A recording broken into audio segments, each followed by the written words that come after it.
June 15, 2017, we found out we were pregnant. And then shortly, like 2 weeks later, we found out we were having twins. And then in September 25th, I went into preterm labor at 18 weeks, and we lost our babies in the hospital. They were both born living, so it wasn't like a typical miscarriage where you go in and you don't find the heartbeat. But we lost baby A First William on September 28th, 2017, and 5 days later, we lost Paul October 3rd, 2017. With the amount of time we had in the hospital, there was a lot of talk amongst us, and not really an accepting the fact, but kind of, it wasn't just a sudden onset.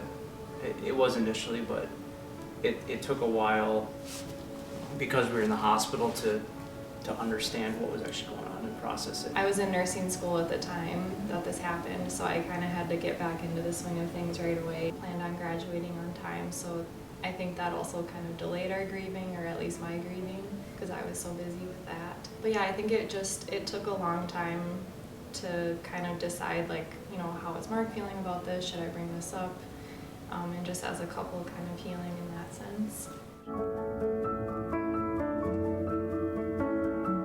We have a really strong faith. I think that's like the top contender. Yeah. Like that's kind of why we're here and where we are today.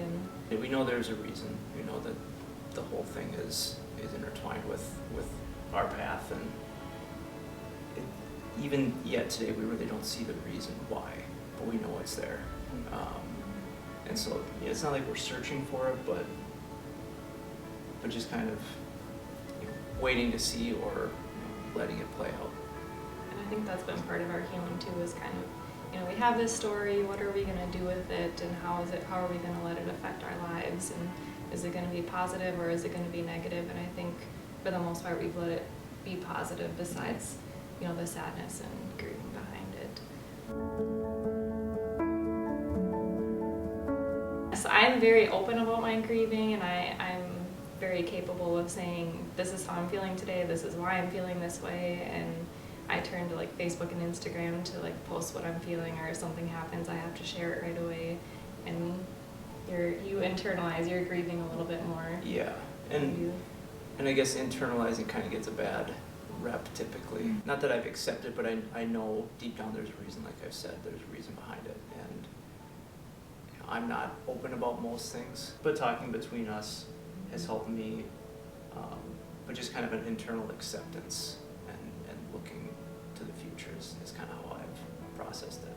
And I think just as a couple, we had to learn to respect each other's grieving process, and that took a couple months to figure out in different situations, but it's a constant battle and a constant learning experience for both of us. We haven't really shared this with anybody else, but we always, Mark and I have both had dreams that we've had a baby girl, and that we've named her Charlie, and that's kind of our hope, that we're waiting on our Charlie and our rainbow. So yeah, someday we'll get our Charlie, and just not yet, but soon.